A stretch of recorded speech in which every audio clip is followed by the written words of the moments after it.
And I guess the first thing that we can do is, well, let me find out if everything's okay with you guys. Are you all in good shape here? Do you need anything? Are you having any kind of problems or anything? Is that a no? I'm all right. Everything's all right? Yeah, everything's fine with this class. Okay, good. No issues, no questions or anything at all? Nope, no issues with this class. Okay.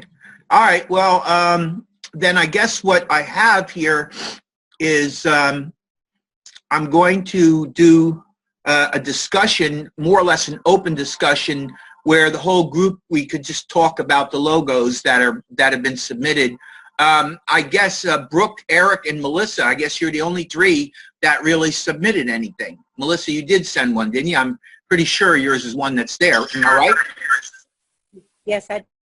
So I got three logos, your three logos, and what we'll do is we'll all share our thoughts about them and see what we can learn. So I got Brooks up, and this is his classy lady design. So Brooke, let's start off by having you tell us a little bit about who the customer is. What is the purpose of this logo? What is the product or the service that Classy Lady offers? It would probably be like a makeup line or something. Mm-hmm. You know, basically, I really like the design. Yeah. So I kind of went with it. But it probably like more of probably being like some type of beauty or fashion or maybe even perfume or something, you know. Or some kind of body wash, maybe? Something that has to do with beauty. Mm. There's just a lot of different areas that could be labeled to. There's, hold on, I've lost it. There's two versions. There's this version and this version.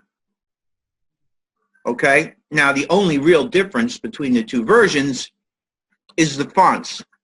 So, and oh, I noticed that you've got the red lips on the mirror gone as well. I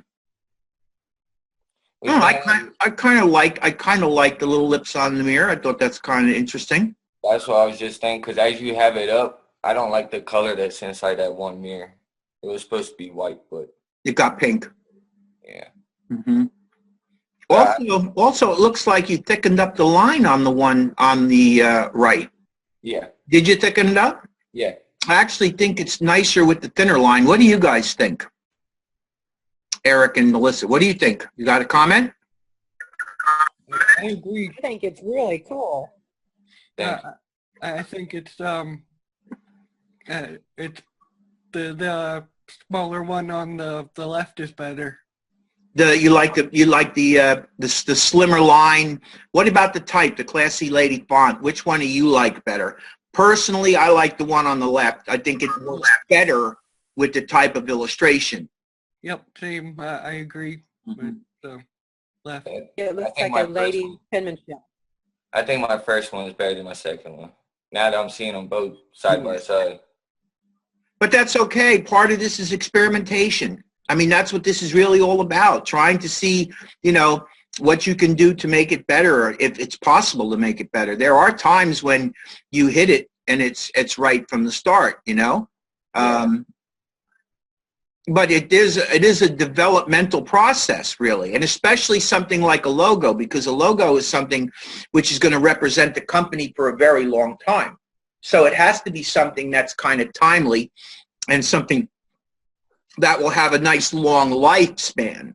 So my feeling about this is that the balance between the figure and the Classy Lady is wrong. Somehow or other, you need to increase the Classy Lady. What I would do is I would make a larger document. I'd make the document larger. Give yourself more white space. You've got her kind of pinned into that small area. open up your artboard a lot, and then experiment with the positioning and the size of the classy lady. I just think that the classy lady almost comes off like an afterthought, and it should balance. There should be a balance between the name, because this is a combination mark. That's essentially what you got here. You got a graphic symbol and you got a line of type. So when you have a line of type and you have a graphic symbol, there are often times when the graphic symbol is overpowering the type. But I personally think in this particular case, the classy lady should probably balance somehow. What does anyone else think? I want to know if he did that lady by hand. I think she's gorgeous. Yes. Very good. Nice. Right. You did a nice job with it. Thank you. And you did it in Illustrator? Yes. Good. Now, did you just render her in Illustrator that way, or did you trace her and then scan her and then clean her up? How did you do it? No, I just went off of just a computer. I didn't really draw anything. I can't even draw a straight line. So you're right in the program you did it. Yeah, I can't even draw a straight line in real life. Yeah. Yeah, well, it's amazing what Illustrator can do for you if you can't draw a straight line. Yeah. I'm always been more of a Photoshop guy. Yeah? Well, I'll tell you what, Adobe Illustrator is an incredibly important program. Don't sell yourself short on it. It's something that you can do such incredible stuff with that. And the other thing, too, is that, you know, you're going to be a graphic designer. You're going to go to work for somebody, and the person is going to expect you as a graphic designer to know what the right program is at the right time to be using. Yeah. So it's really important that you know that. You can't go into a place working for somebody and just be proficient on Photoshop and just think that you can get away with everything in Photoshop. That just isn't going to work. There are going to be times when you need Illustrator. And Illustrator can do incredible stuff. So it is the kind of thing that it's really worth practicing and getting an understanding of. Well, I mean, I did demonstrate a few things, and I showed you a couple of videos, so that should give you some idea. Have any of you had other Illustrator courses? Yeah. I know Brooks said he didn't. Have you, Melissa? Yes. Yes. You did? Yep.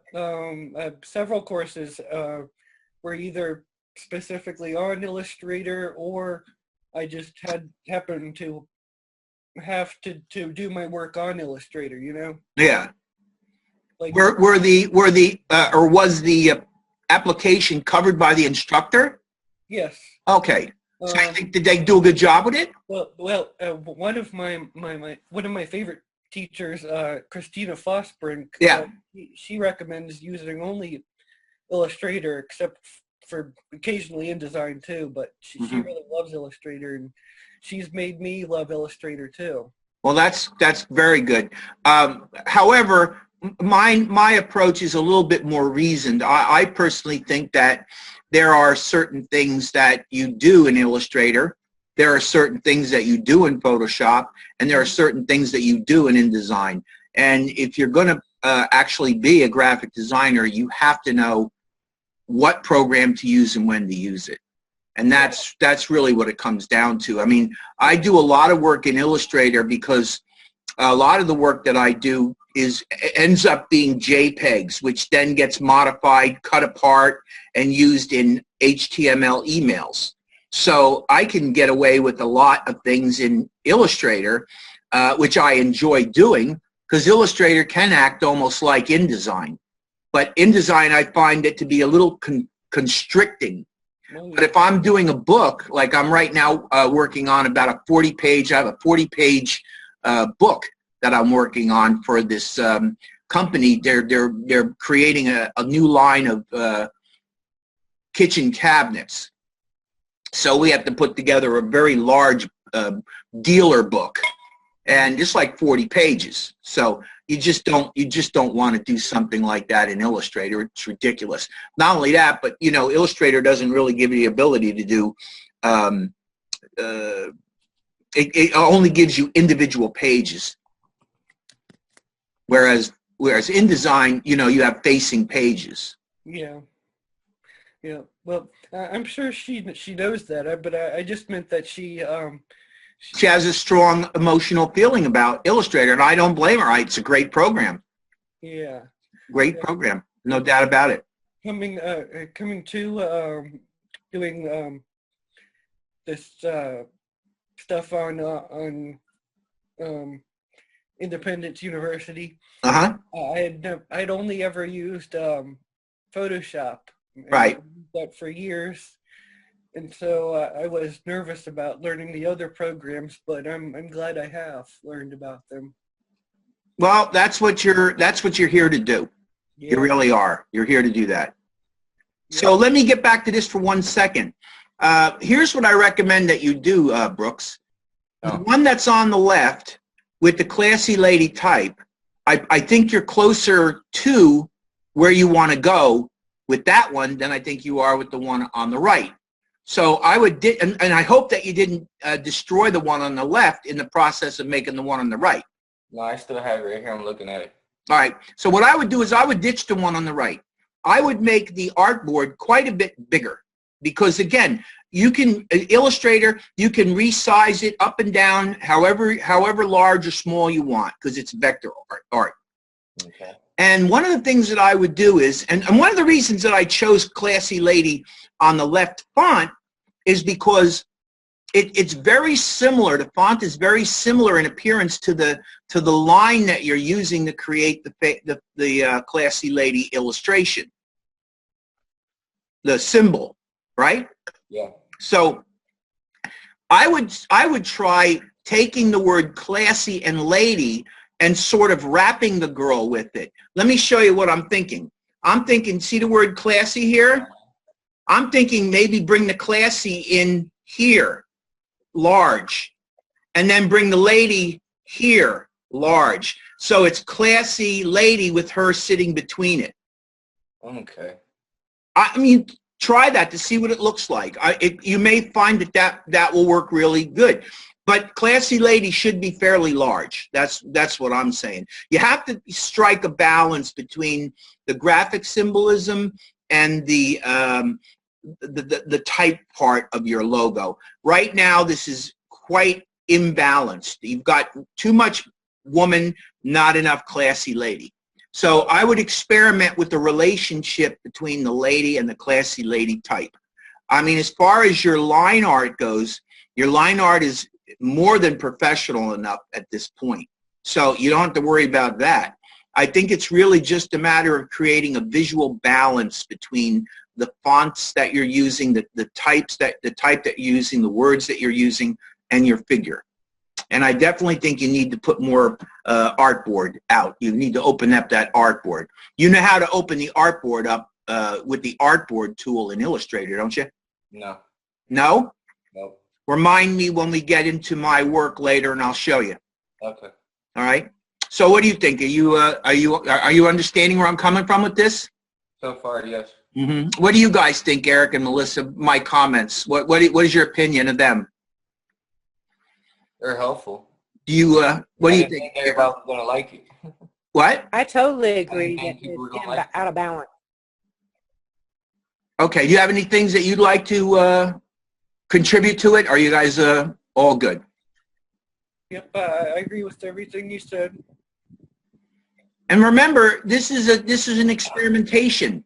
This isn't something that you're going to actually use. This is something that you're going to use within your portfolio if your work is good enough. So what I would do literally is I would play with it and see what you come up with. I'd like to see Classy Lady much bigger. And again, what does much bigger mean? You have to play and you have to visually. I think I'm pretty sure that once you get it up there and you start playing with it, I think you'll probably know when you're close. And then I'll tell you what you can do. You can send it to me, and we'll take a look at it next week and see where you went with it. Does that sound like a reasonable thing to do? Yes, sir. All right. Why don't we do that then, okay? All right. All right. Everybody else good?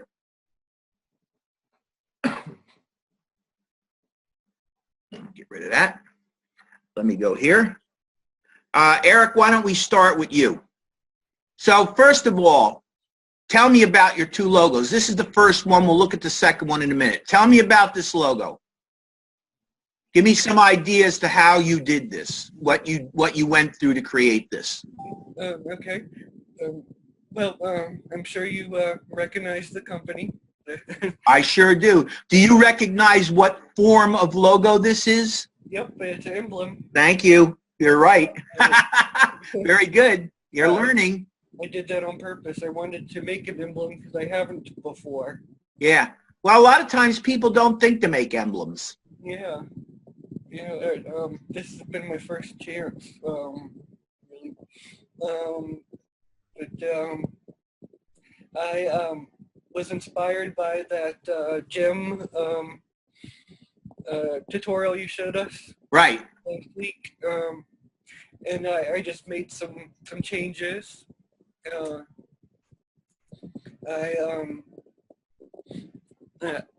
I'm proud of the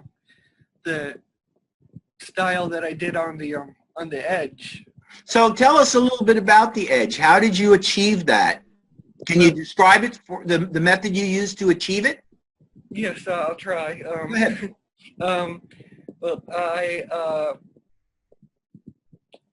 I first made the circle, Right. and made the dashed lines. You make the circle dashed lines, and with I think it was one pixel of a dash, and then 1 pixel of space, or something like that. Are you talking about in the stroke panel? Yes, the stroke panel. Yeah. Okay. Yep. And that created Yeah, the dashed line. dashed line, and then Absolutely. you make it thicker. Mm-hmm. It's kind of like a bunch of lines going around in a circular pattern. And I've did that before to make a sunburst pattern Okay. similar. Mm-hmm. And then I used the same technique they did in the video to make make a wavy border. Okay, so can you kind of describe what you did? Yes, I made another line, and I went to the effects menu, and there was one effect for what was it called? I guess wavy. Distort Yeah, distort. and wave? Well, Yeah. hold on. Let's go. Hold on. Yeah, I don't Hold have my program open. Hold on. Effects, distort and transform. Was it Zigzag. roughen? The zigzag. The bottom. Zigzag. Okay, there you go. Zigzag. Okay. Yep. Okay, And, so effect, distort, zigzag. Yep. And I did that with a thin, solid line, Right. and that made a wavy circle. Yeah. And then I did the Pathfinder tool to cut it out. Yep. I had to do some playing with in order to make it just Well, of right. course. I mean, there's, of course, who doesn't? I mean, you're absolutely right. Absolutely. Yep. I enjoy playing with programs and figuring them out. Yeah. Yeah, well, no matter how good you are, no matter how much you know the program, there's always a certain amount of play involved in getting the effect that you're looking for, because it doesn't automatically just come when you press the button. You've got to go in, and usually these things have settings, and you have to manipulate the settings to get just the kind of feel that you're looking for, you know? Yep. And I see you made the type, and I see you've offset the path on the type, on the bottom type. So you got two circles, one with independence and one with university. And then you did I guess you aligned the type to the ascender. That sound familiar? Yep. Yep. Yep, very good. And you put stars in there. I guess, what did you do with that? How did you achieve the stars? Well, in that tutorial video, they Yeah. made little dots around the circle, you know? Right. Use the dash line effect. Well, I did that too, except then I made star using the star tool and put them over those dots, and I used the dots as placement points. Oh, okay. And then I erased the dots. Oh, okay. That layer. All right. So you did that all by hand. Yeah. Okay. And then I did a lot of work aligning using the guides and stuff, and Mm-hmm. you know, and yeah, and Now, what you could ultimately do is, if you wanted to make this simpler, what you could do is you could use the Pathfinder commands to select that. I'm assuming that this white area here, because you have it blue here, I'm assuming that that's a white shape. Am I correct? yeah, Okay. So what you could do is you could select all of these shapes here, which I assume are also basically just vector shapes, right? yeah, What you would do is you'd select all of these stars first. Select them all. Shift select them, so you select multiple objects. You know what I'm talking about, right? Go to the Pathfinder palette and unite them, making one piece. yep. Okay. I did And then if you want, you could then select that background shape, and you could make sure that the stars are on top of it and choose minus front. And you could literally physically punch holes in that bar, and then you wouldn't have those random stars just sitting there waiting for somebody to move one of them and mess it up on you. yeah, but I could do that, but I decided to leave them shapes so I could change the colors. Absolutely. See, because they're the black and white version and white in the color version. Right. And I wanted to do a red, white, and blue theme for Independence. Yeah. Um, I think the colors work great. thanks. Yeah. And And I like the way you rendered. I like the way you rendered the little diploma. yeah, I made that by hand. I did some searching for a diploma. Picture. Reference. You were looking for a reference piece. Yes. Yeah. I couldn't find anything that I liked just right, so Uh-huh. I kind of used a couple for inspiration, and Yeah, and then you kind of made it yourself. yeah, and that took a lot of experimenting. Yeah. Well, that's something that's worth doing. I'm telling you, does take experimenting. Things don't just automatically fall right into your lap unless you're some kind of a wizard, which I don't think you are. No, not yet. Yeah. Go ahead. Yes. Brooke, did you have a question? Somebody's gonna say something? No, not yet. Oh, I thought somebody said they had a question. Yeah. So yeah, I just did a lot of experimenting. Had to start over a few times, and Right. eventually I got it looking how I liked it. Yeah, I would say that you have a very tight. It's a very tight emblem. It works very nicely. I have a very hard time finding holes in it. If there were any hole in my mind, I would think that your stars are probably just a tiny bit too big.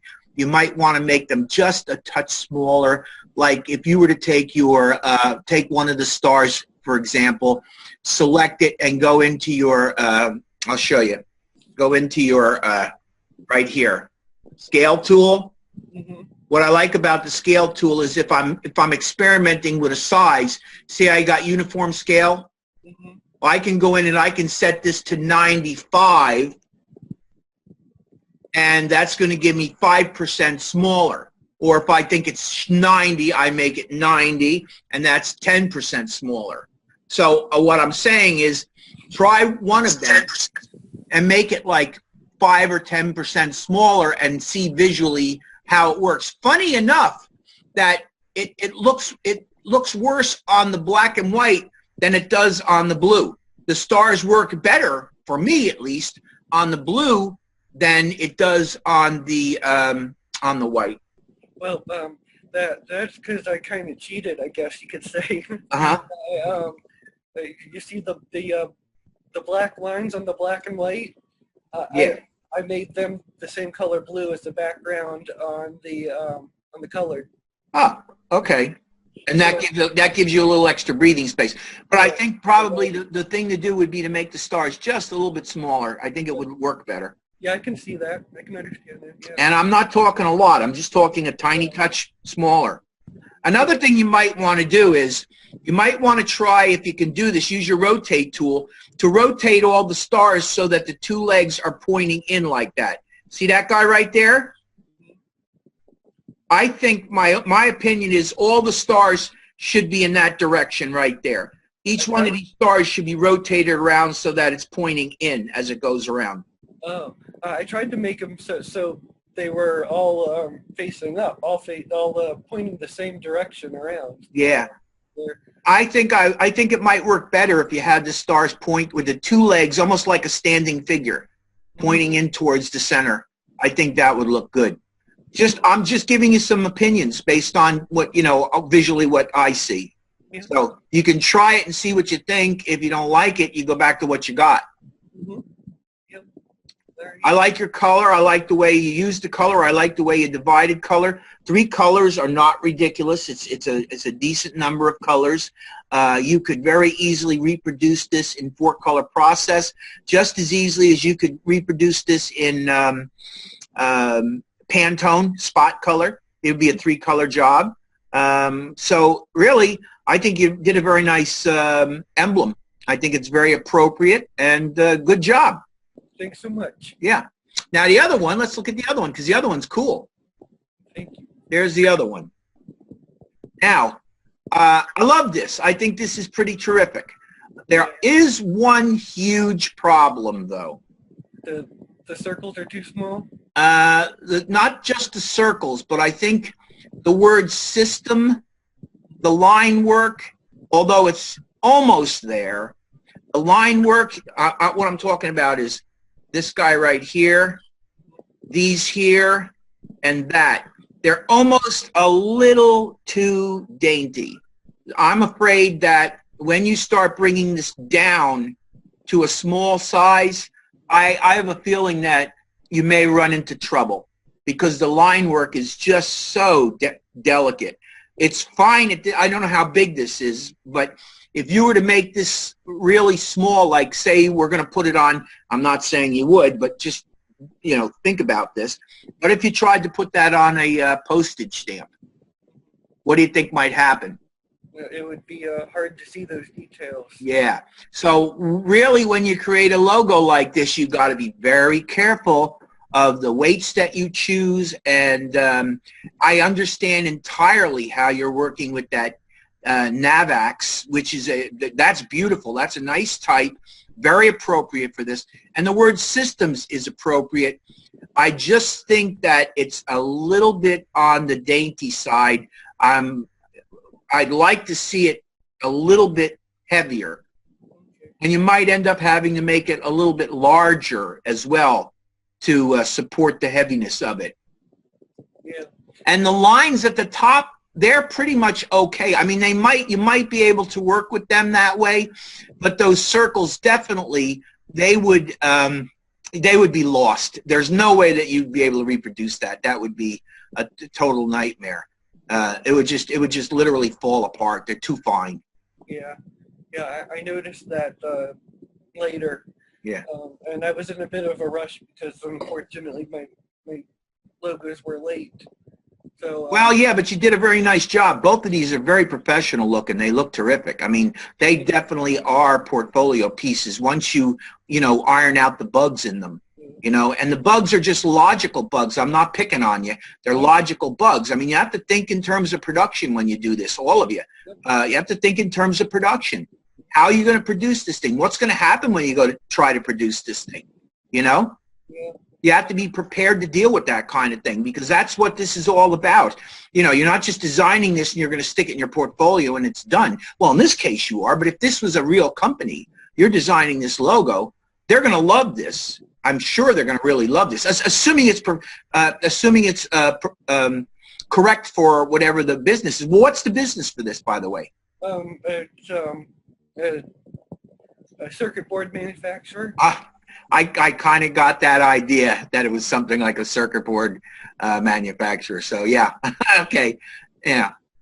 The logo was fun to make. I did that from a tutorial on YouTube, and it was a fun process. Yeah. I had to make a line. It's kind of complicated, but I first made that circle, then cut it in half using the scissor tool. Yep. And then placed lines on the above and below the circle, or right at the endpoints of the semicircle. Yeah. Mm-hmm. And then I used the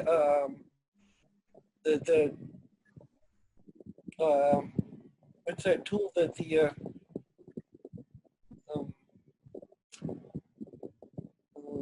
I'm bad with names sometimes. Is it a tool? Yeah, the fading tool, or the Fading tool? the Fading tool. The eraser tool? no. Well, I can see it right now. It's right next to the eyedropper Oh, hold on. Let me look. on yours there. That's the eyedropper. Down there. Oh, the blend tool. Yes, that's it. Yeah, the blend tool. Okay. The fading tool. That's why I couldn't get it, because you were saying fading tool, and I'm like, that's not the blend tool. Yeah, I couldn't remember the name. The blend tool.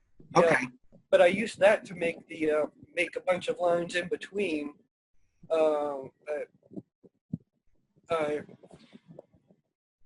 And, Well, that's a pretty creative use for the blend tool, I have to tell you. Yeah.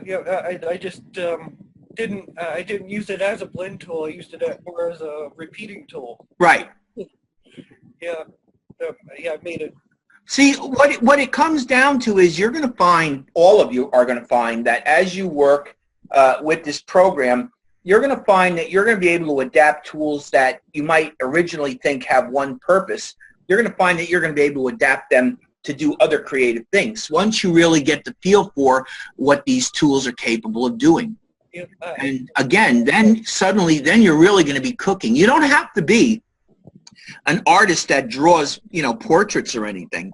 A graphic designer, I mean, this is a very sophisticated design, a beautiful job. Your type choices are really terrific, and the effort that you put into this is solid, So, and that's what graphic design is all about. And I really like the way you used color down here on this second one. You chose beautiful color for your gradient, and you controlled your gradient in extremely, and I assume it's a gradient, right?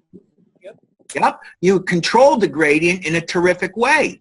This is really a very nice piece. It comes off really good. I don't know exactly how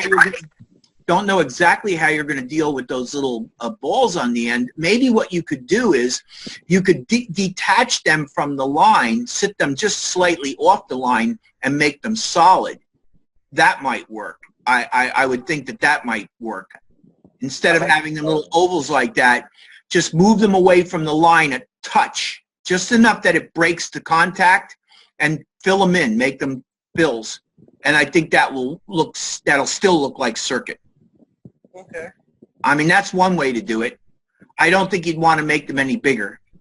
Oh, really? Okay. I like the color. The color works very well. I mean, it's a very nice job. My big concern, as I said to you, is I think immediately size. How well will this go down? How well will this go up? And you'll have no trouble making it big for a signage, billboard, posters, displays, but when you get down to small things, you might even be okay in a business card. I'm not sure. So I don't know how big this is. You know how big that artboard is that you got there? Yeah, the assignment said to use a 4-inch square. Okay, so these are 4-inch squares. Yeah. All right, so you got that thing about 3 inches then, and maybe probably about 3 inches, I'd say, is pretty close. But that's still pretty big. I mean, you're talking about bringing that down like how would you use that on a pen?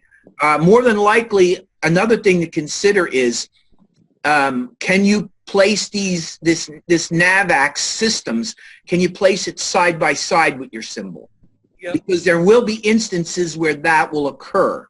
And you should probably do a variation of that. Once you work out the line work on this and you get the weights correct, I would then experiment with placing the symbol next to the NavX and see the size relationship that you come up with for the two. Because if this were to go on a pen or something, you're going to have to put it side by side. Yeah. It could be one of those logos where it could do either way. Like in some forms, it's the logo's above, and some the logo's next to it. Yeah, and I think it might look good side by side as well. Yeah, it might. As an option.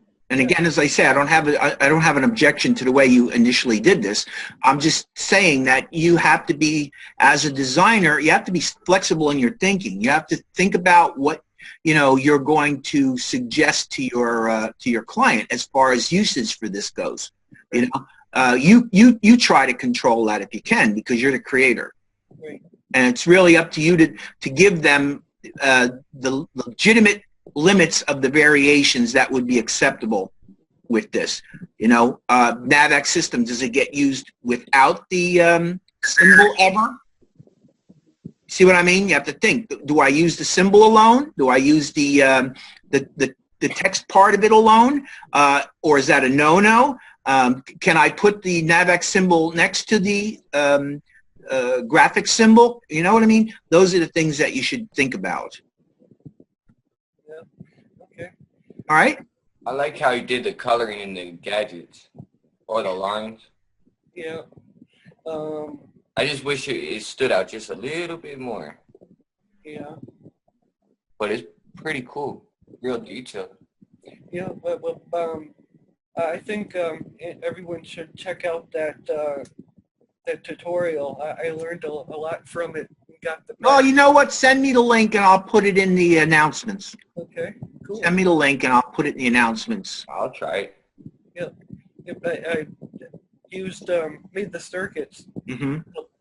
You essentially made the lines into a grid pattern, like a 13 by 13 grid, I think it was. Right. And then used the shape building tool to kind of blend them together and erase some of the lines made by the grids Mhm. to make the circuits, the sharp turns and stuff.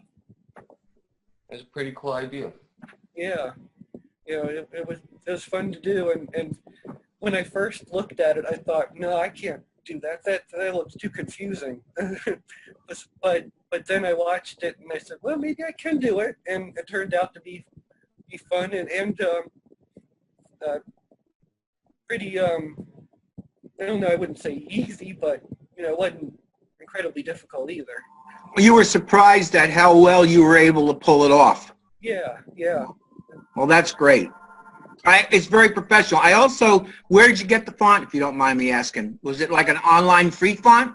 Yes, there were fonts that I used in previous projects, so I already had them on my computer. Mhm. So I'm not sure exactly where I got it from, but Mhm. one of those free sites. So, guys, check it out. Those are some free fonts. Are they two different fonts? NAVAC and Systems? They're two different fonts, right? Yes. So there's two really nice free fonts that Eric got his hands on too. So So, you use the font, what'd you use? thefont.com. Oh, thefont.com, yeah. There are fonts out there. I'm telling you, there are fonts that you can get for free that are nice. There's a lot of junk. There's no doubt about it. There's a lot of junk, but there's also a lot of really solid fonts that you can use for very specialized applications. When you do a logo like this, that is a nice logo. It's got a great look, and I really like what you did. I like very much what you did with your gradient. The gradient really works nice. I mean, that's a definite not remove. I would definitely not take that away. That's definitely solid. So. Yeah, but I've liked using gradients even back when I was playing with Photoshop Yeah. to use gradients. I just think they make things pop out. And I like Well, if you those use them well, filling you effects. can you can abuse gradients and make them look like hell. But if you're careful and you do a tasteful job with them, they really add quite a bit. Yep. So subtlety is the key. Right. That's actually one of my issues because ever since my associate's degree, I've been horrible with finding colors. Like one of them. Did you have a basic color course yet? Only for my associates, and it briefly went through it. Oh, okay. Do you use Cooler? I want to try it, but I haven't really used it. All right. Well, listen. Here's what you do. Now, I'll give you the perfect way to deal with this. Okay. You go to YouTube, and you look up Adobe Cooler, and you'll come up with several really good. I guarantee you, at least several really good videos that explains how Cooler works. And after you watch the videos and you feel, that you kind of got the sense of what it's doing, you then go in and I would assume that you guys all got Adobe IDs. Do you have Adobe IDs, guys? Yeah. So you would use your Adobe ID to sign into Cooler. And since you all have Creative Cloud, there's a panel that enables you to bring the color libraries that you create in Cooler into Illustrator. And then you can copy them into your swatch panel. And then you'll have those colors. And I think in my first night, if you remember, I'm pretty sure I did this, I explained to you that when you open up a document, you get all these default colors, which are essentially meaningless. They don't mean much to you in terms of what you're doing. And me, as a designer, the first thing I do is I remove all those colors, and then I import the colors from whatever sources I might have. I import them into my palette, and now I have a palette for this particular project of just the colors that I want to use in the project, and I'm not tempted to use any other colors. So I definitely recommend that you guys start doing that, because it's not hard to do. You guys remember me doing it at all? Yes. I believe so. And I've used Cooler and a few other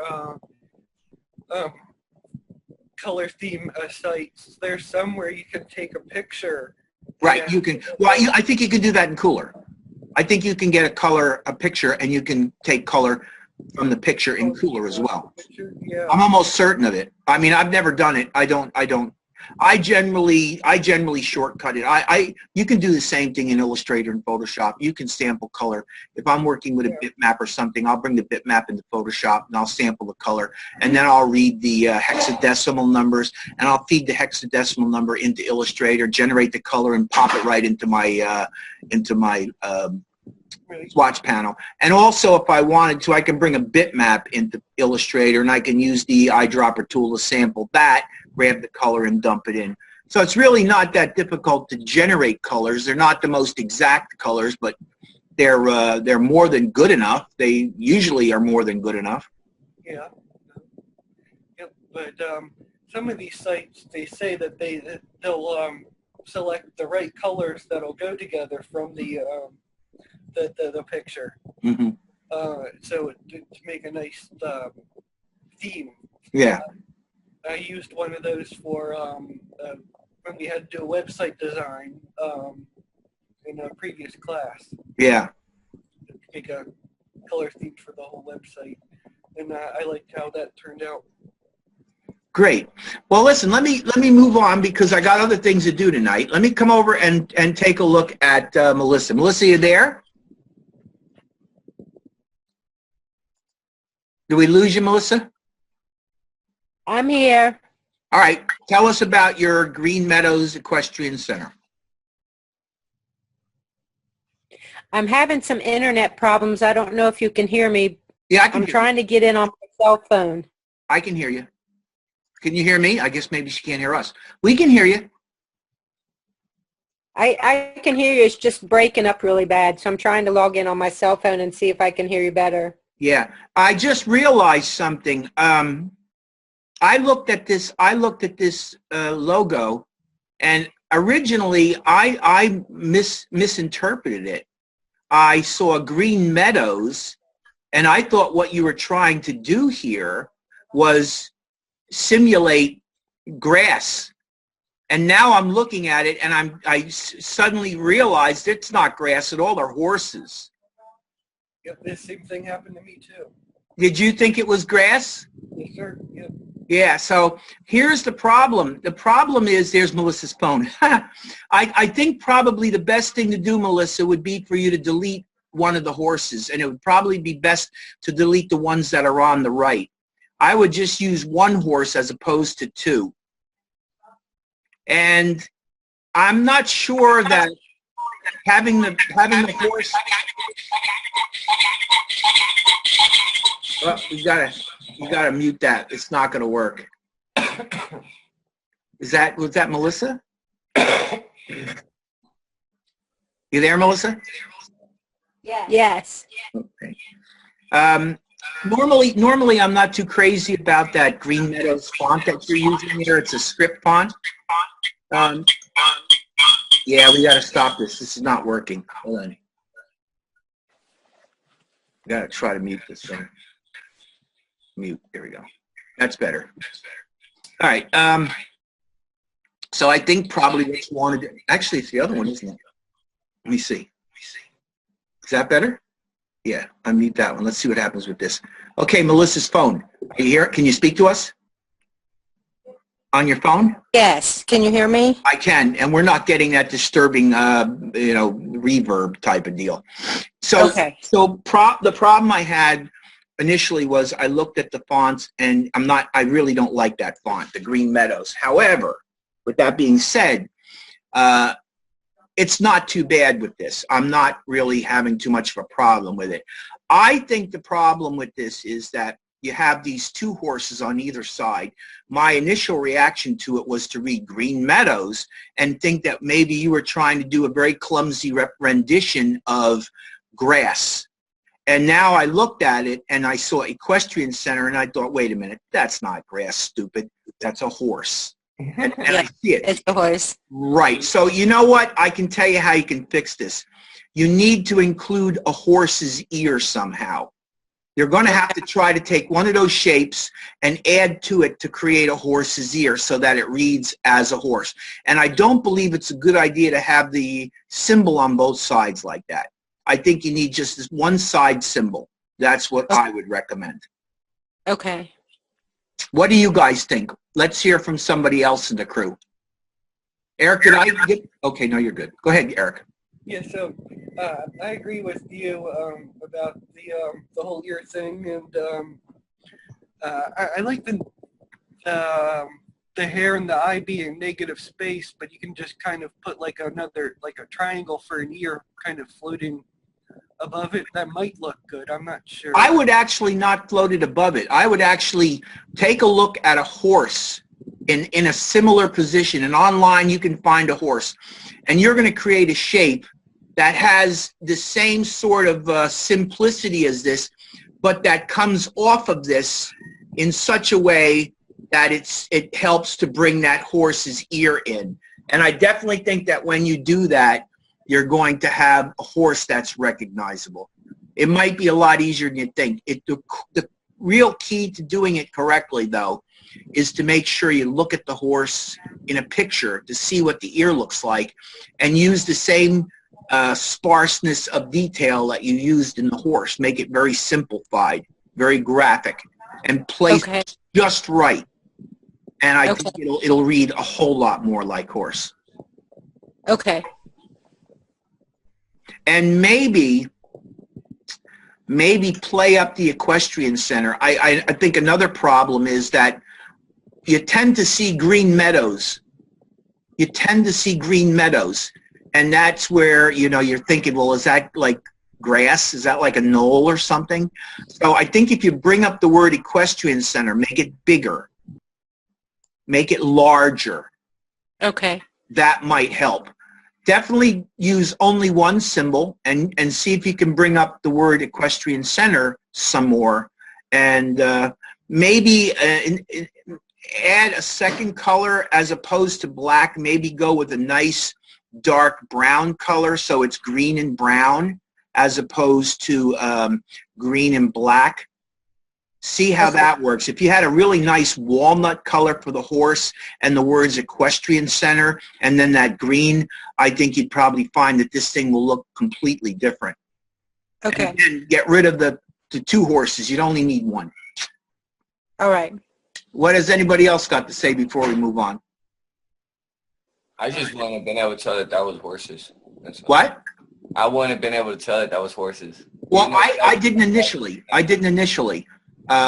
Again, I only realized it now when I actually had it in front of me and I had a chance to really look at it again. And I realized, well, they're not they're horses, you know. I think definitely if you just had one, and if you try to add an ear to it, I think that probably it will change it completely, and that horse will suddenly become alive, and you'll really be able to see that horse. Yeah. Okay. And also maybe as for having the just one horse, I agree with that. But experiment with which horse and which way the horse should be facing. Uh-huh. I can see the horse being on the left, but facing left, away from the words. Try it and see. I mean, I'm not sure that that's going to work. I think it might be better to have it facing in. But this is really here's what you could do. You could actually play around with the change that we've talked about and put together a couple of versions. And again, use your own thinking, use your own experimentation. We're just giving you some suggestions. We're trying to, look at this and put our 2 cents in, which is what will happen when you create logos for somebody, a company. Believe me when I tell you, there's going to be people that are known as stakeholders. Have you ever heard that term stakeholders before? Yes. Yeah, they basically are people that are involved in the creative process because they're involved with the product or service. And these people are the people that you're trying to sell and convince. And, I'm here as your instructor. I've done this. I've been doing this work since 1971. So I'm very comfortable talking to people and expressing my ideas and giving them options in a way that doesn't offend anybody. I don't look to offend anybody. I just look to suggest possibilities and see whether you can maybe take it to a higher level. And I think probably the fact that it's black is not working for you. I think you might want to see if you could get an ear into this. And it doesn't have to be some huge donkey ear. It's a very subtle little horse ear, just and if you put it in the right place at the right angle, you're going to suddenly see that horse come alive. You're never going to miss it. And that's what you want. And then try a nice dark brown color to contrast the green as opposed to the black. And I see you have like a drop shadow on the green meadows at the bottom. You didn't want that to be in the brown as well. You want to make sure that this is like a 2-color job. Okay. Are we good? Anybody else got anything to say? That help you, Melissa? Yes, thank you. Great. And I wanted to say, I think y'all were having trouble hearing me, but I thought Eric's work was awesome. Really I was nice. very impressed. Yeah, really nice. It's interesting, too, because Eric said that he looked at that video that we looked at. What was it? Wasn't last night. It was the first week. Wasn't it, Eric? Was it not? Yeah. Wasn't last night? Yeah. Last week. Yep. So we had the video last week. And did I give you links to that video? Or no, I couldn't because, wait a minute. That was a YouTube. Did I give you the link to that video? Yes, and I might have found it on my own. Oh, okay. I remember. There's you look at a video on logos, and then it says more videos like this. Right, and you spotted it. Yeah. Good. Well, that's the nice thing about YouTube is they suggest all kinds of videos, and a lot of times the videos that you're looking for, if you come close, will suddenly pop up, and you're lucky. There, you got it. But yeah, I found it really interesting when I looked at your submission, and I said, now there's somebody that looked at the emblem and decided, you know what, I'm going to make an emblem. And I don't know, maybe you never made an emblem before. But that's why I like to show the videos, because I hope that looking at the videos gives you some sort of inspiration to try things, you know? Yep. Great. Okay, well, let's get out of here. We did that. I think we did very well. Thank you all for contributing. And again, you can submit stuff next week as well. Let's see. So I got a couple of things I want to show you here. I got this, I got this, I got this, and I got this. Okay, so here's the deal. You guys are going to be making a poster, correct? Yep. Yeah. Okay, so let me show you. This is a poster that I actually made. This is a poster I made for Customer Care Technology, where they were having a chili cook-off. And do you think that your chili is the best chili that was ever created? Just make 2 quarts of chili and bring them into the contest. We'll see if you have what it takes to be crowned Chili King or Queen. Don't make or eat chili. We have sign-ups for the rest of the team to bring other foods, paper plates, and utensils, and then the date and the time. So this was the poster I made. So what I did essentially was I went online looking for pictures of chili, and I actually found this picture right here. And I looked at it, and I said to myself, well, that's a really nice picture of chili, but maybe I don't need a picture of chili.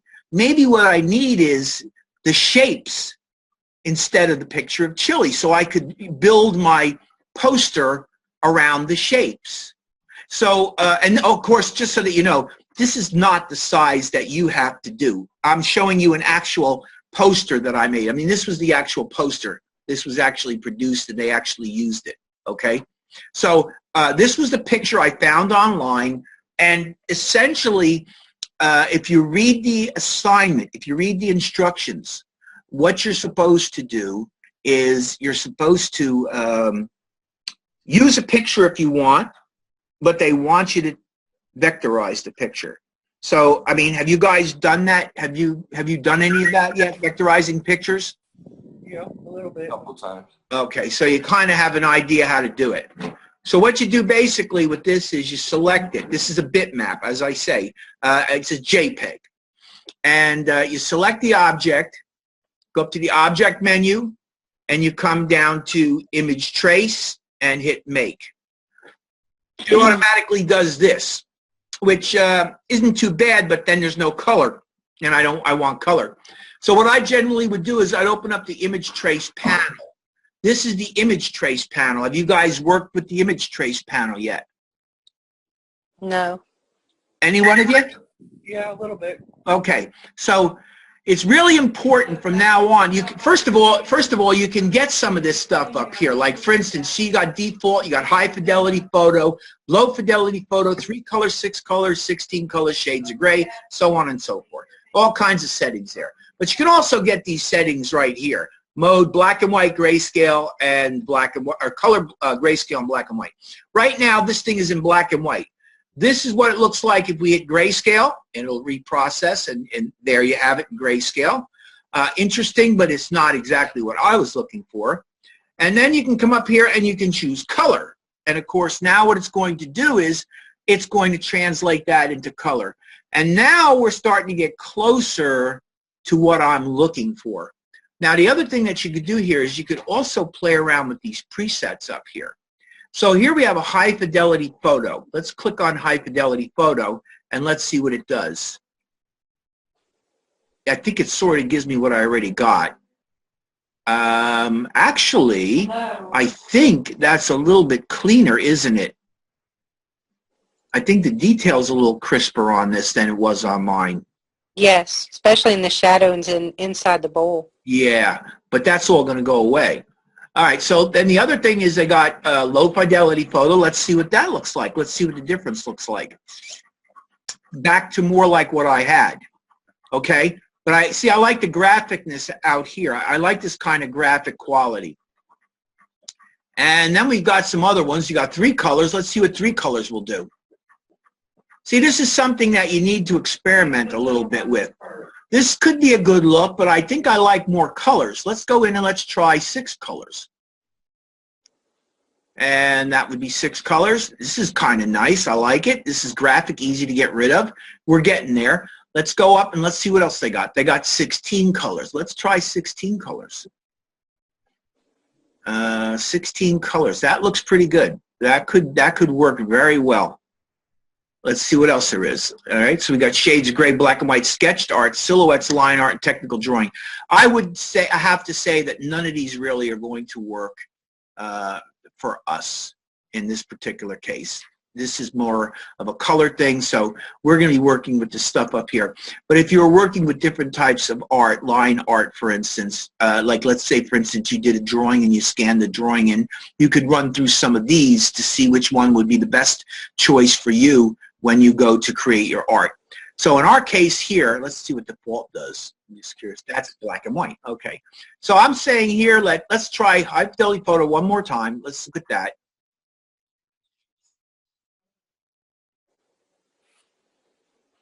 I think I kind of like that. I think maybe that's what I'll choose. So the bottom line is what we're doing is we're turning this into vector shapes, right? You know that. So now I'm going to close this guy because I think the settings are what I want. And I'm going to come in here, object, image trace, expand. And that's what you get. It's a nightmare, but that's because they're all vector shapes, okay? So the bottom line is you can go in and you can start tearing this thing apart if you want, but personally, I think the better way to go, for me at least, instead of trying to tear this apart and getting myself into trouble, I think the best thing for me to do is to make sure that I have a fill of white here, and I'm going to come over here and I'm going to grab my ellipse tool, and I'm going to come out and I'm going to make an ellipse. I'll hold down the shift key so I make a nice circle. And then what I'm going to do is, let me get this out of here. Then what I'm going to do is I'm going to move this up into position somewhere about here and put the free transform guy on her. And I'm going to drag this over like, whoops, it's not right. Control Z. I didn't grab it right. There we go. I think I got it now. There. Bring that over to about here. Bring this down to about here. All the way down. That's pretty good. And all the way up until I cover all of that background. Bring it way out like this until I'm just about touching that. Bring it way over to here until I'm just about touching that. And now when I deselect this, I end up with my the background that I want to use for my poster. So why am I bothering with this? I'm bothering with this because I want to point out to you that you're going to be making a poster. And I want you to be creative. I want you to think creatively. You can make any poster you want about any topic. Have you guys given any thought to what you're going to do? Not yet. Yes. What is it, Melissa? What were you thinking? I was trying to do a retro style poster from the 90s for a musical group that I liked. Oh, okay. Okay. You got pictures of the musical group? Nope, I'm doing it without a picture of them on there, but I'm not sure how that's going to turn out. All right. Are you not able to get the pictures of them?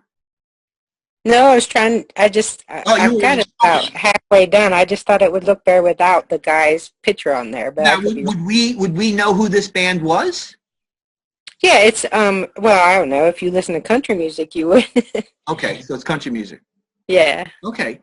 You know what? You can still come up with a very country theme, and just as long as you make a nice country kind of feeling to the thing, and big bold name and whatnot, and I mean you could still pull it off.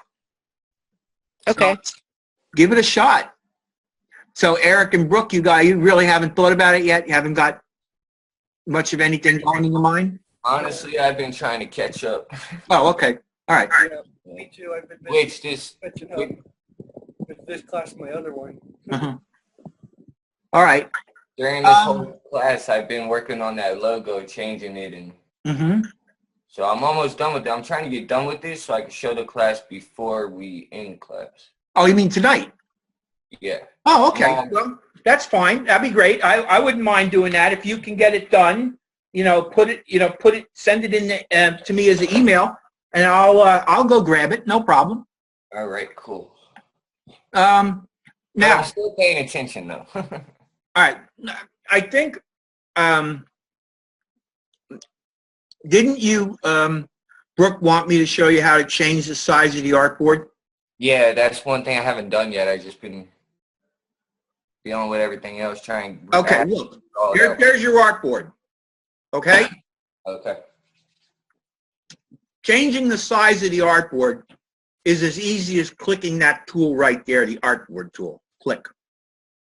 And then you can come over here and you can drag the artboard just like you would drag an object with the free transform tool. See? Okay. Really very easy. And in fact, you can come over here and you can create another artboard just as easy as that.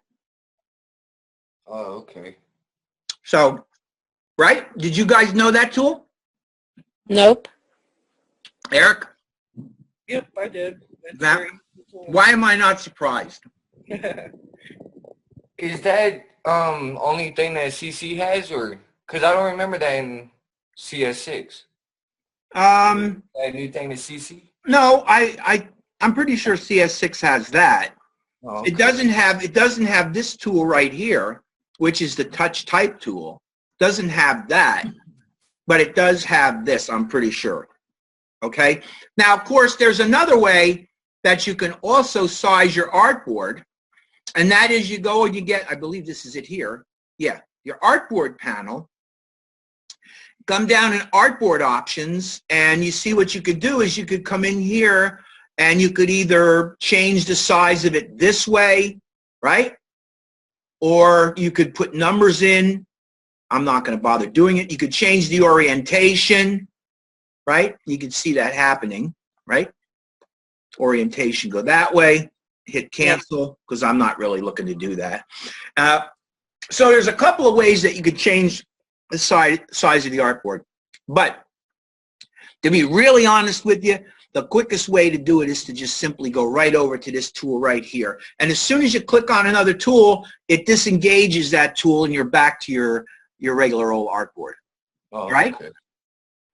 So that's that. And here's something I wanted to show you. I have this. Let me zoom in. You can take a look at this. This is something that you can do with live type that I think is pretty cool. So, and I actually did this for the company that I'm working for. They sell hardwood flooring.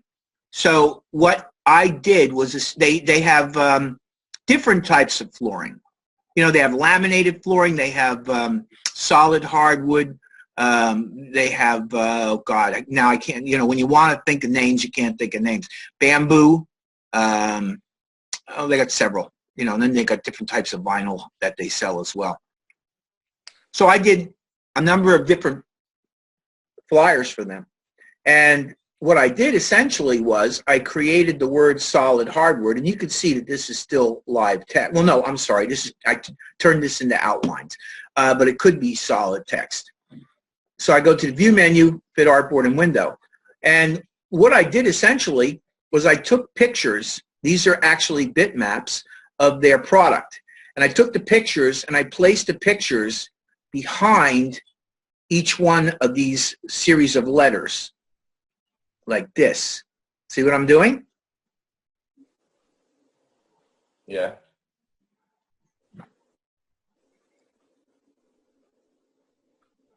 I actually got 3 in there. It should be 4, but I got 4 in there. That's good enough. So now I got this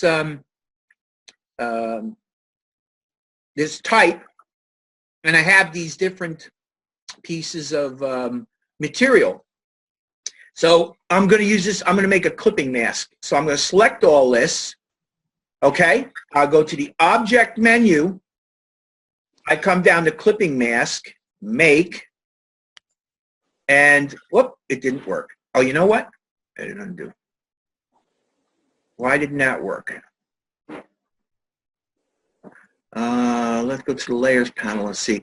It just seems like every time I want to do something, it never wants to work. And what's really worse about this is I took this apart from this one, so it should work. I don't understand why it's not. I got that object clipping mask. It's not gonna work. It's gonna make, and it's not gonna work. Huh. It's really frustrating. Let me just undo it. Edit, undo. Edit, undo, make clipping mask. Let's go edit, cut. And let's go file new. Let's see because this is what I had to do last night to make, or the other night to make this work. And let's change the relation. Let's change the orientation of this if I can. Let's make it a little bit wider. There we go. Make it a little bit wider. Edit, paste in place. Boom, there it is. Okay, so now I've got this thing. Let's move it into center a little bit. Let's see if maybe I can make this work in a new document. Object, clipping mask, make, and it doesn't work. I don't know. I really can't explain why this isn't working. It's just, whatever this computer can do, or this program, I personally think the problem is that I'm in this Creative Cloud, and I think there's something wrong with this Creative Cloud. I really do.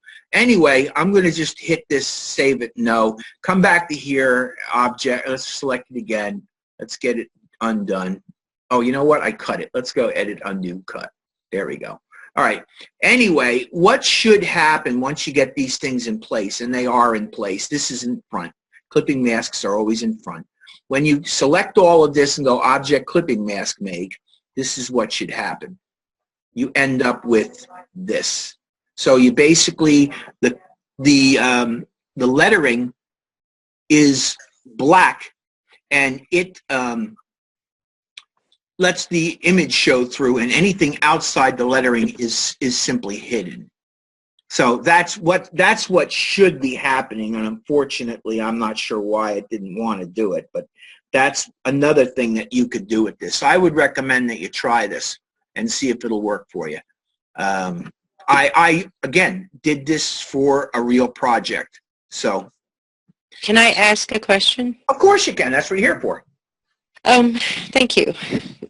If I have a background that's like half black and half white, and I want to put words across both of those different colors, and so make the words white on the black background, but it's going to divide in the middle of a letter to make it white on the black on the white background. How do you do that?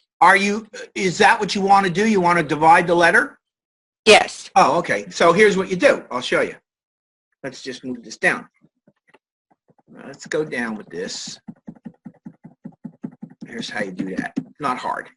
Grab this guy, bring it over here, and let's do this. Why don't we do this the hard way? I'm going to make a rectangular shape, and I'm going to go like this. Okay? Okay. And now I'm going to select the whole thing, and I'm going to go up to my window menu, down to Pathfinder, and there are other ways to do this, but this is the way that I find the easiest. See that command right there? Yes. What does it say? On my little tiny phone, I can't tell. Okay, it says divide. So you click that, and you go Object, Ungroup, okay? And then you come in here and carefully select that, that,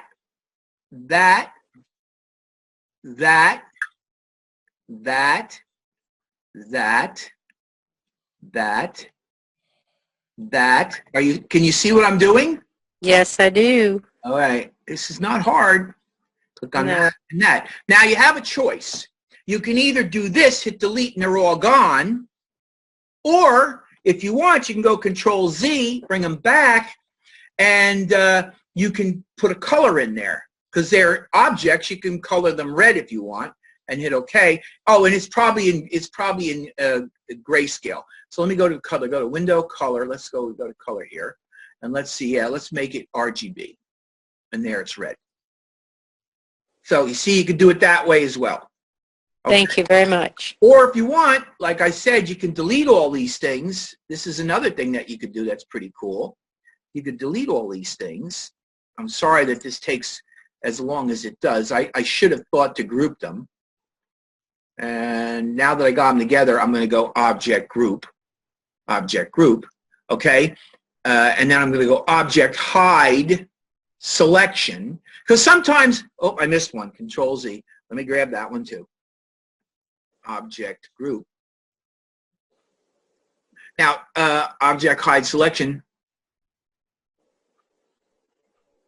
Sometimes it's not a good idea to just throw things away because you can never tell when at some point you might want to use it again. So here's what I'm going to do. I'm going to come over here now and I'm going to grab this and I'm going to put this in place. I'll move it up a pixel so it's right on the line. And then come over here and let's put that over here. And I can't get the others. Grab them, move them over so I can get them.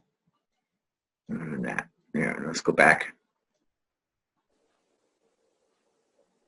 And grab that. You put that in here. And you put that in there. And now you got something that looks, bring it down a little bit, and bring it over a little bit. Got something that looks pretty cool. And then what you can do is you can come in here with your direct selection tool and you can click here, hold down the shift key and click here. Okay, and then you can just bring that line down until you're covering that background art. And now you got something like that. Pretty cool, huh? Yes. That's how you do it. Not hard. It's actually the Pathfinder command. You actually have the Pathfinder tool in here, or the Shape Builder tool, they call it. I think it's a little bit trickier. I just find these so much easier. You just open the panel up and you have unite them. You know, when you use unite, if you have two objects selected, it unites them. It makes them come together. It makes them into one piece. You have the minus front.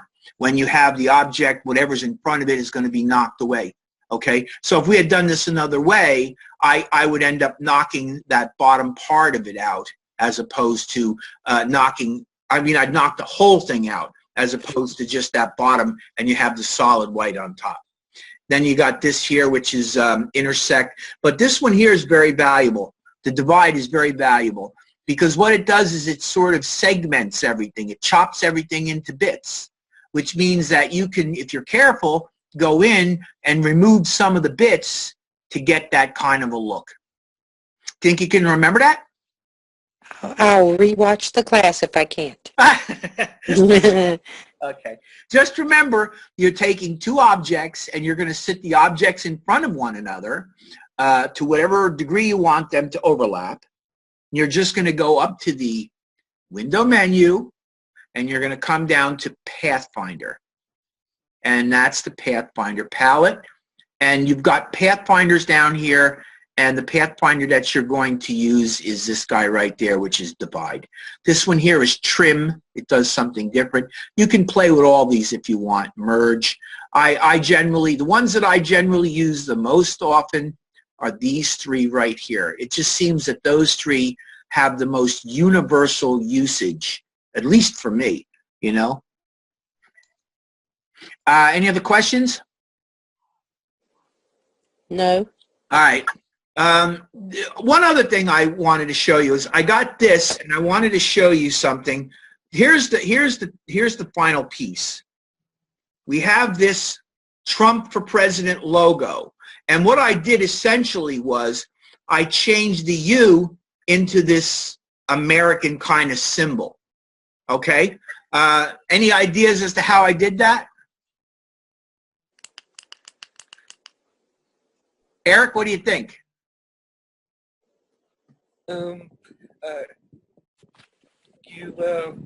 probably use the Pathfinder That's one way to do it. or the Shape Builder tool. That's another way to do it. How about using the pen tool? You think I could do it with the pen tool? Sure, yeah. So here's what I got. Look, this is my font. That's the live font. That's the live font. Okay. There's my star element right there. And this is outlined type. All right? So the first thing that I'm going to do is I'm going to modify that U in the word Trump. So I'm going to come over here and I'm going to zoom in on this guy. Let's zoom in close to this thing. All right, so now you see I got a series of anchor points in here, right? So what I'm going to do is I'm going to come over here and I'm going to bring the pen tool out. Bring the pen tool over here. And you guys remember that you got your pen tool, the add anchor point, the delete anchor point, and the convert anchor point, right? Yes. You guys use all these tools? Yes. Good, you should. I'm going to grab the delete anchor point tool. And I'm going to come in here and I'm going to click on that point. And then I'm going to click on that point. Click on that point. And this point. And that point. And then if I wanted to, I can even come up here and I can click on that point to delete it because I don't need that point and I didn't hit it. It's hard to get that point. I can leave it really because it's not a big deal, but there we go. I got rid of that one. Let's see if I can get rid of that one. Nope, I can't get rid of that one. It's just too much of a problem. All right, so now I have the U halfway between what I'm looking for, all right? So the next thing that I'm going to do, come over here and get the line tool, and I'm going to click and I'm going to hold the shift key down and just draw a line. Now, what I want to do is, I should really put a stroke on that line. Let's put a stroke on it of black. There we go. And 1 point is fine. So this is a grouped object. So let's go object ungroup for a second. And I'm going to select both of these objects. Then I'm going to come up to the window menu because I don't think I have it out. I'm going to go to the window menu. And before I do that, what I might want to do, give me a second. Before I do that, I might want to do this. I might want to put a guide out so I know where this thing's going to go in case it moves. Go to the view menu, grids and guides, or guides, show guides. There we go. It's a very light guide. Okay. I'm going to select both these guys, go to window. I'm going to come down to align, and I'm going to click align center. And you see how they moved ever so slightly, maybe a pixel. Move it back. I'm going to come in here now, and I'm going to go to my Pathfinder. Did I put it away? It's over top of it, isn't it? Get there. Yeah, and divide it. Okay, so now I've divided this thing. Click on it, object, ungroup, and I have two pieces. And then all I'm going to do is go to the window menu, open up my swatches. Now remember what I told you. This is not what you want. You don't want this. You want to get your own colors. But because I'm just showing you how to do this little exercise, I'm just showing you, I'm going to show you what the colors that are in here.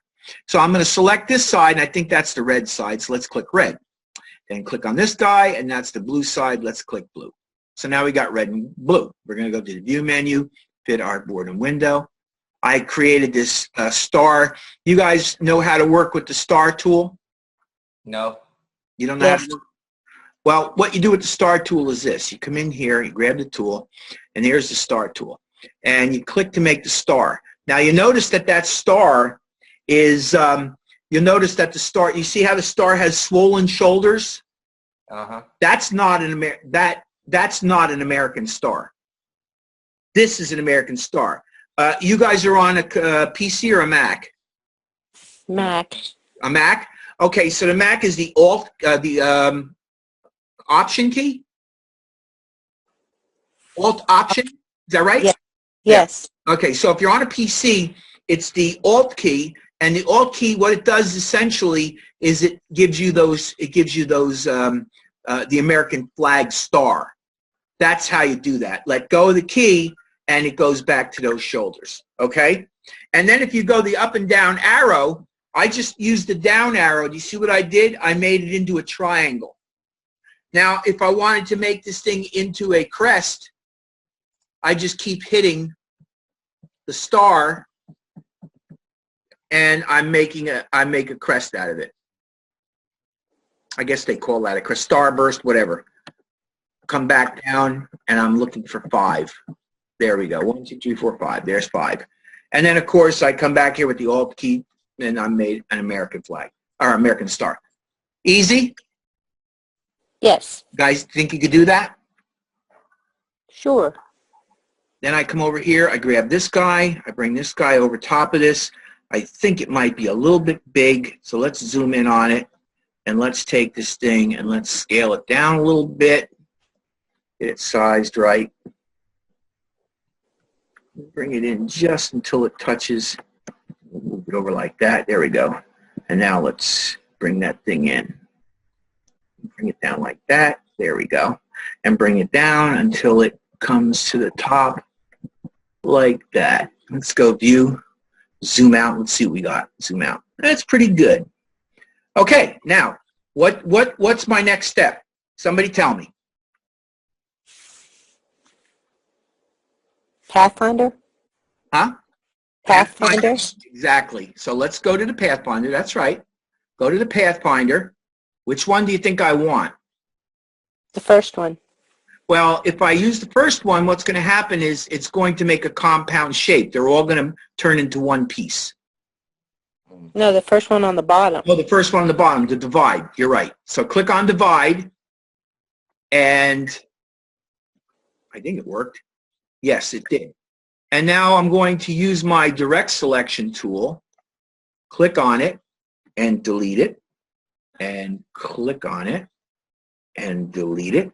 And let's go view, fit artboard and window, and we got one there that looks pretty much like the one over there.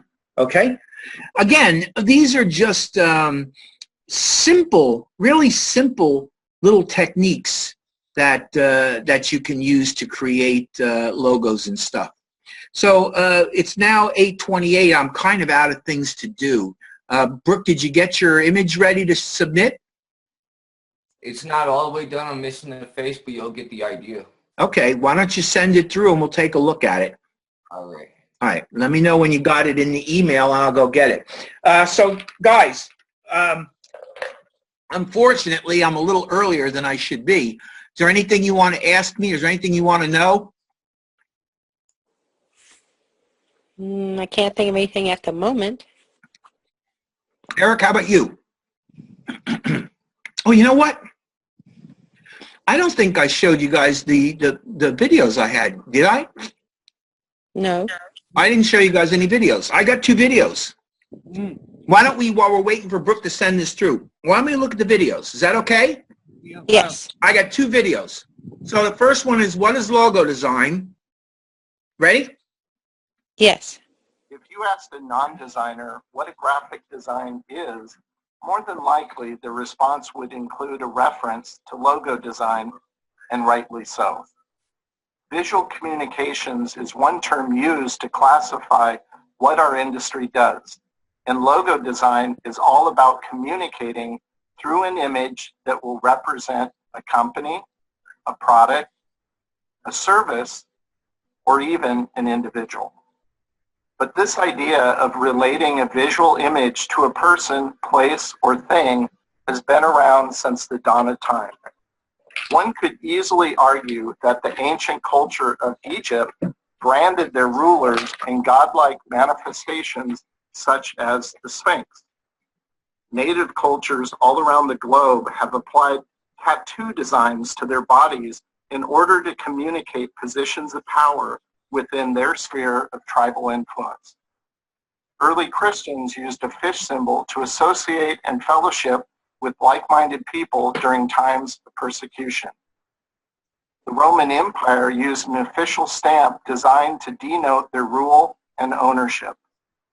And heraldry is all about branding a family with a unique crest that represents and distinguishes them from others. But the term branding finds its roots specifically in cattle ranching from the 1800s. Open ranges meant cattle would sometimes wander into other herds. So to help avoid confusion, ranchers designed their own unique brand marks, logos, that they would then sear into the hide of cattle that claimed their ownership of it. And thus, branding, in its truest sense, was born. All of these historical attributes have led to our modern definition and practice of branding. The popularized phrase brand and its association with logo design and commercial-oriented art, however, was originally coined by advertising legend David Ogilvy in the 1950s. But brand logos aren't anything new. There are commercial-oriented brands that have been around for a very long time. Baker's Chocolate is the oldest American brand, founded in 1780 and is now owned by Kraft Foods. Coca-Cola established their famous logotype brand in 1886 and advertised their product using many of the same methodologies put forward by David Ogilvy. The term branding is thrown around a lot when discussing logo design, but a logo should never be confused with a brand. A logo puts a face on a brand, but a brand will be what tells people who you are, what you do, and explains all the detail related to those services and convictions. And this is done through a website, through customer service, through print collateral, the experience the client has with the company, product, or service, how well a business performs and communicates through the totality of their marketing efforts, etc. Most of these channels of communication will come after a logo is designed. A logo exists in the midst of all of it, but it's not the brand. It just represents the company, business, or service. It's part of the brand, but it doesn't tell the full story on its own, nor should it. Therefore, a logo is not a brand, but a logo is most definitely the capstone in the arch of any brand. Logo design is all about developing and creating an engaging personality through visual identity. When done well, it will effectively represent and communicate your client's brand to their audience. It's a good video, and I've provided some exercise. what I like about it is he talks about branding. And you as a graphic designer, I don't know whether you've had branding courses yet. Have any of you had a branding course at Independence yet? We've had courses that talked about branding, but like it wasn't the whole course was on branding. Yeah. The branding is a very big deal. I mean, if you're somebody that's a graphic designer, what you really would like to do, your ultimate goal, is to be in charge of the branding of the company. Right now, I'm working for a company. It's a small company and not a really big company, and I'm more or less in charge of the marketing department. The owner of the company trusts me and likes me, and he gives me pretty much free rein to do what I feel is the right way to go with this. When you're dealing with branding, you're dealing with more than just a logo. You're dealing with the entire presentation of the company, the product, the service, whatever, the person, you know. You're dealing with every single thing. Whatever goes out to the public, whatever the public sees, whatever the public gets their hands on is part of the branding. You saw some of the things he mentioned as far as the different individual things, websites, brochures, anything and everything falls under the cover of branding. So yeah, the logo is part of a branding, but a logo supports the branding effort. The branding effort is how well individuals coordinate all the activities in terms of marketing and advertising for a company. Make sense?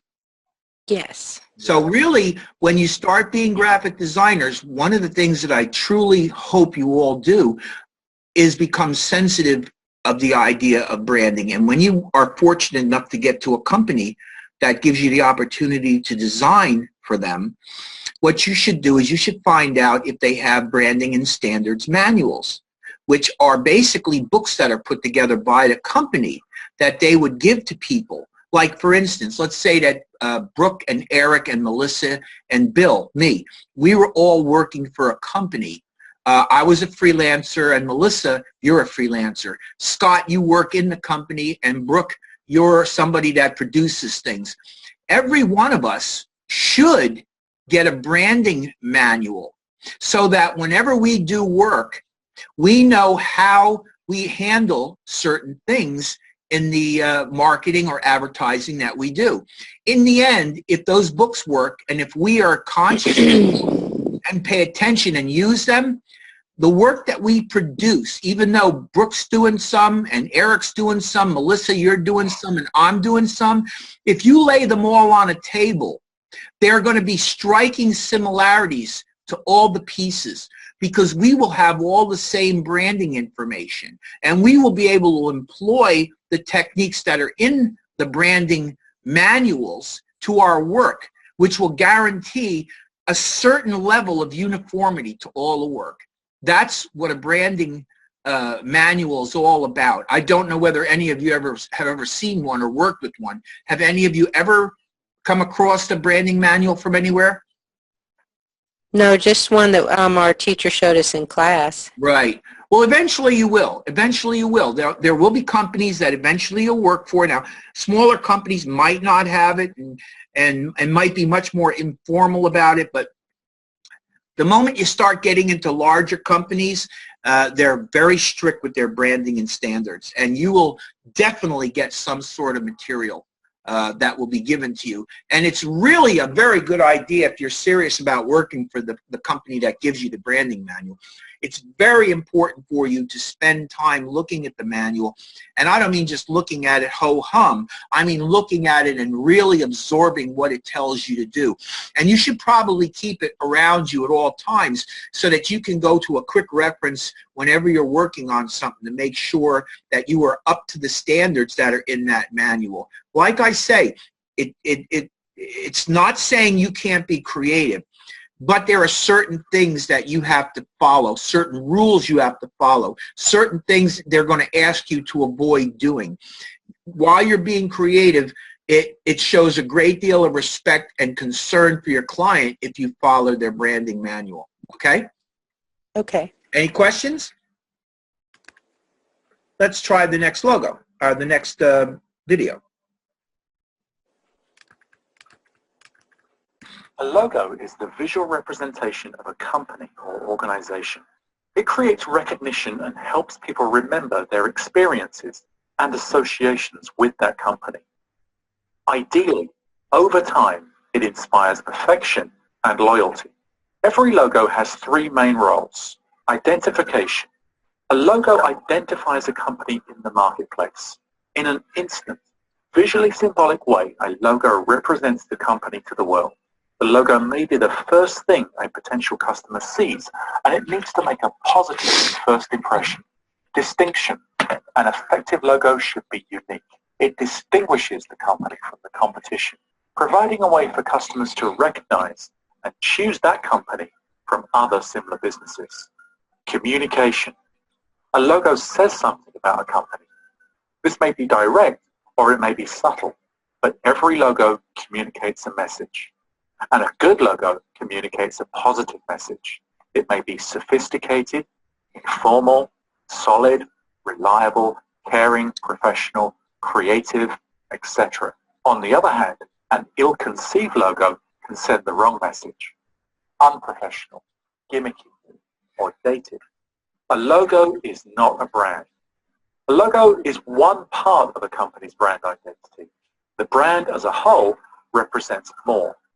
The company's mission, its history, and how people perceive it. Along with the logo, the brand includes, amongst other things, the typefaces used throughout the company colors, the building signage, the staff uniforms, and any advertising themes. A logo is not a brand, but it is a very important, possibly the most important aspect of that brand. So Everything listen, in a logo must be simple and evident. I hope that at least what you were doing when you watched that video, I hope you were paying attention to the samples of the logos that he put forward for you to look at. What did you notice about those logos, anybody? Is there anything you noticed about them? Did you notice how so many of them, how many of them were really very simple? Yeah. Yes. Many of them are simple. And again, one of the things that I want to make you understand is you don't usually have to go jumping through all kinds of hoops and things to make some kind of a really good logo. Logos should be things that are very simple and elegant, and they should tell a story in as few elements as you can possibly use. That's why it's important to really think about what your the company, business, or the service that you're representing with this logo, and see if there's some kind of very simple way of approaching that logo. How can something so simple be so complicated? Like algebra. That's a good point. It's like The algebra. truth is, making something simple, making something really elemental is hard. It's hard for everybody. I mean, we all have fairly complex minds. And I think the majority of us want to go more complex with things. It takes a person who has a great deal of experience and background to be able to start looking at something and distilling it. In other words, you look at something, maybe you start off with something which is complicated, and through a series of steps, an evolution, you bring it down into more simple terms. That's why when you create logos like this, I mean, I don't like to let it go after the first week or even after the second week, because it's usually not enough time.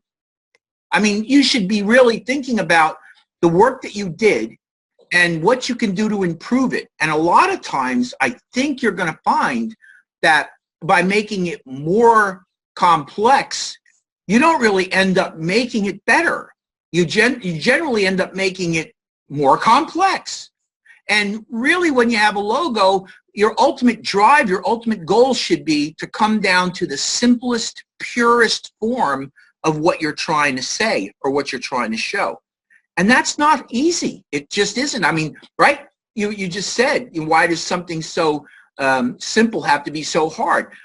Well, why do you think? Because it's just somewhat against the nature of the normal human mind to be that simple. We want to expect more. Am I right?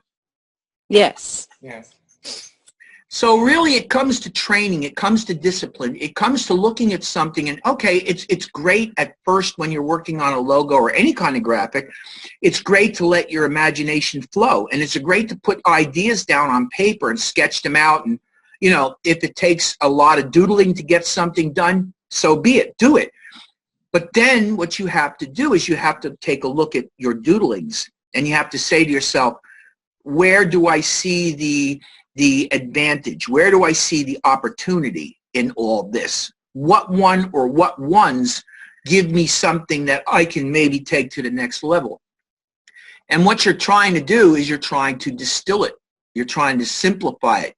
You're trying to make it in its purest form as you possibly can. And again, it's not easy. It's not the easiest thing to do. So I guess I'll leave you with that.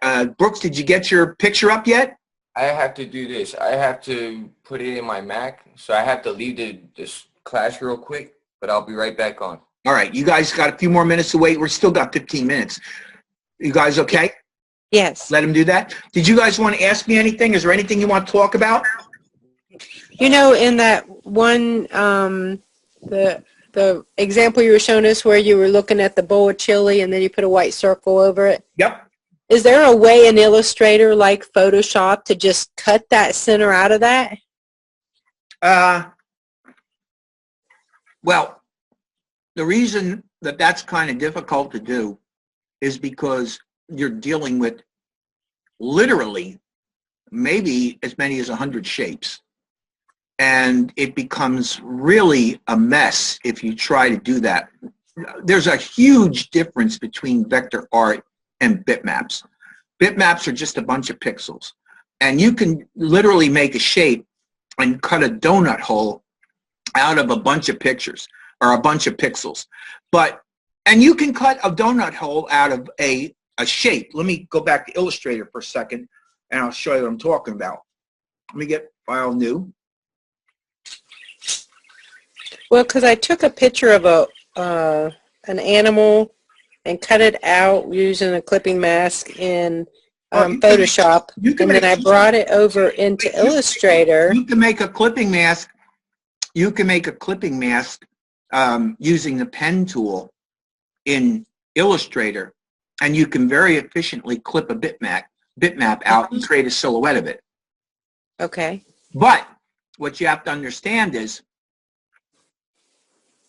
it doesn't really, it's still in a rectangular shape. It's just that part of it's hidden.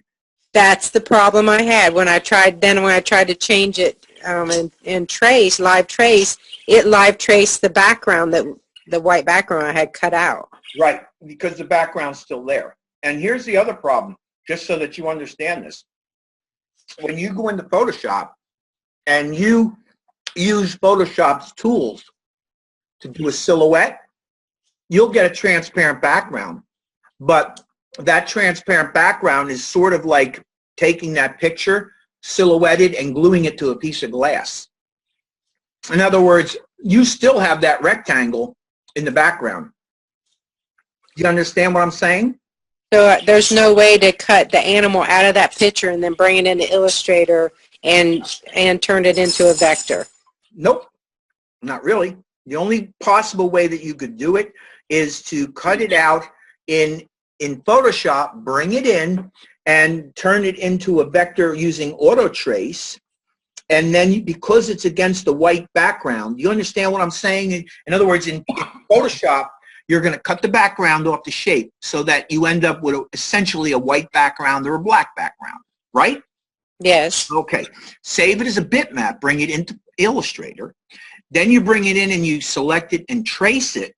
And all that white in the background there can then be cut away because it's no longer a bitmap. You've traced it. It becomes a vector piece of art. And then you'll end up with a silhouette. But I'm not exactly sure what you end up with, what you end up accomplishing. Because in the end, when you export that to go somewhere, you're going to have to export it into a file format like a JPEG or a PNG, and they end up being rectangles again, and they support transparency, which means that you can have a transparent background, but it's still a rectangular shape. You understand what I'm saying? Yes. Make sense? So there's just no good way to do it. In the end, there's no good way to do it. You can, as I explained to you, take your picture into Photoshop. Yeah. You could cut it, like say I'm standing against the wall. You want my silhouette. Silhouette me out. And then make the background of me white. Save it as a JPEG, bring it into Illustrator, select it, go into Trace, trace it, get me looking as good as you can possibly make me, tracing it, expand it, ungroup it, click on the white background, and delete it. That's gone. You can now put anything behind me that you want. Oh, okay. But what I'm saying to you is, in the end, when you get ready to export it, either for print or for the web, it's going to end up going back onto a rectangular shape, into a rectangular framed area, a box, and it's going to be transparent. So you don't ever have a cutout shape. You have a rectangular shape.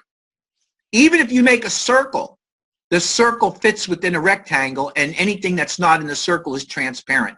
I know it sounds really nuts, but that's the way it works. Okay. Sir, don't mean to interrupt, but you should have it. Okay, let's check it out. Now, it's not done yet, so. Well, I know, it's okay.